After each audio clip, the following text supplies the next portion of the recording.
हम संगीता ठाकुर स्वागत करे छी अपन यूट्यूब चैनल मिथिला के नगरिया में। आई के एहि वीडियो में बुझब जे अपना सबके मिथिलांचल में कोजगरा जे मनायल जाय अछि से कोन दिन मनायल जात।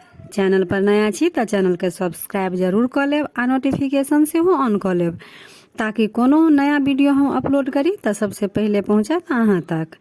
आश्विन मास के पूर्णिमा तिथि शरद पूर्णिमा के नाम से प्रचलित अछि।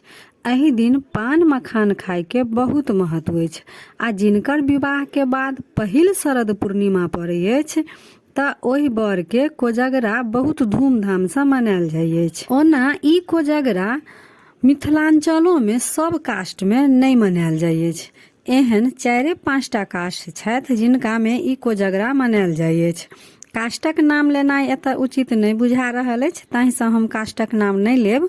तऽ जिनका सबके कोजगरा होइ छनि हुनका सबके हम बता दी कि कोजगरा 16 अक्टूबर बुध दिन मनायल जात। तऽ एहि वीडियो में यह जानकारी रहा। अगर वीडियो नीक लागल हुए तऽ लाइक शेयर सब्सक्राइब जरूर कर लेब। तऽ फेर उपस्थित होइ छी एकटा नया वीडियो के संग। ताबे तक जय मिथिला जय मैथिली।